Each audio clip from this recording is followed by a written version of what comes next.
The name or the number was 81, and the player right now is Genius 11-year-old. If this is true, then what? That's very cool. If this is an 11-year-old right now who has a 2312 rating, very cool. Or might this just be what? A psychological game? Let's run with this and see what white is going to do in response to this. Might be having c5 real soon. Okay, now I'm going to take because I can. Well, actually not because I can, but rather because of what? I want to play knight to b4 if given the opportunity. I took only after the bishop moved. So that I'm not wasting time, so I'm not speeding up white's development. I want to get in knight b4 to d5. I also want my bishop on b7. I think a move that maybe should have been played there was a3 to keep my knight out of, or keep my knight from being able to pivot on the b4 square, and also allowing for the bishop to back up to a2 and maybe eventually redirect itself on this diagonal. So this is interesting. We could have, well, I guess I'm content with no longer having what? Content with no longer having play against this pawn right here. So this is interesting. I'm going to go with this. See what the white side is going to do here. And if there's bishop takes knight, I actually have to come back here. I think everything's all right. I'll be able to develop finally. So let's go here.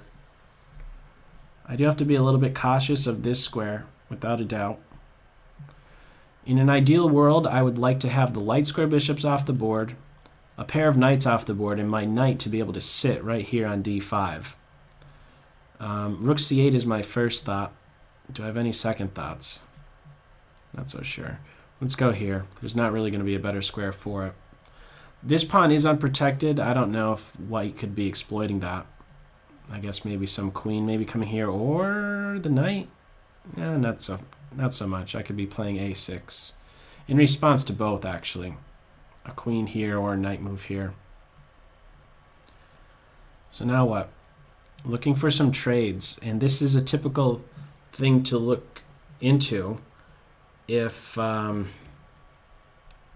you are the side that what? If you're playing against the isolated pawn, look forward to making exchanges. It's going to decrease the possibility of your opponent coming through with some attack. And for a second I thought that after I recapture there was bishop to a6, but there is this pin going on. And if bishop recaptures, I conveniently recapture with my queen. I use the word convenient because I'm then fully developed. That's exactly what I would like to have happen. Okay, so this is where we're at. Now, there might be bishop takes knight. I think that might be best. But then again, white is giving up the bishop. And in this endgame, I think I'm going to be standing better. So now there he goes, and there he will stay. There's no chasing this knight away from d5. Could only ever be challenged with the knight, and I think that is what my opponent is looking forward to doing. Now, I don't want to allow for what? What don't I want to allow for? I don't want the dark square bishops to come off the board. I don't want to get into a knight versus knight endgame. Okay, yes, the rooks too, but a knight versus knight. I would much rather have like a knight versus bishop or something. So I think actually this move is a good idea, and it's basically saying you can't go here just yet, or actually, well, maybe it could. Actually, this move could still be played, bishop d6, because of back rank problems. Interesting. Okay, it still is playable. This is It's imaginary. My rook really is not here to guard this square. But now it is. Because I have a flight square. I'm not only hitting the bishop, but I have this. If this move is going to be played, a bishop or a knight, the rook is going to have to capture first on that square. So now I think I improved my king position. I do have to be very cautious about this knight being able to pivot here. I am okay with giving up my bishop for knight. I want to sneak my king around on d7, control all the entry points that these rooks might have, and I think I do one better to actually come over here still. Inching my king over. King position. King position again. And I think actually, I could have, now I'm threatening to win the knight actually. Oh, no I'm not. I'm winning the bishop. Pawn push. This is the mistake. That's it. Now that my king is here watching over this square, pawn push again, the bishop can't play here. So that was a mistake. Also, with this pawn push, there was no knight retreat. So, I think it's cooked now. Got the bishop, and there's nothing else to do, right? My opponent is typing good game. Good game back. I'm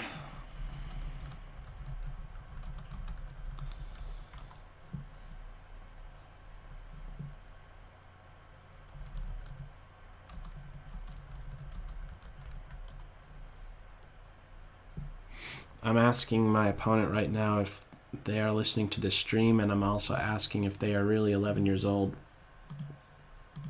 Curious.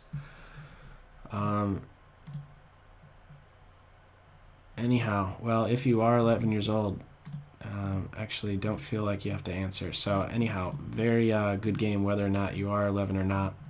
All the more impressive if you are 11. So anyhow, we have, and also keep at it. Very cool. It's great to see young talent in the game. So, okay, Panov-Botvinnik attack. That's what we have here. This is the exchange Caro-Kann. C4 is going to denote the Panov-Botvinnik attack.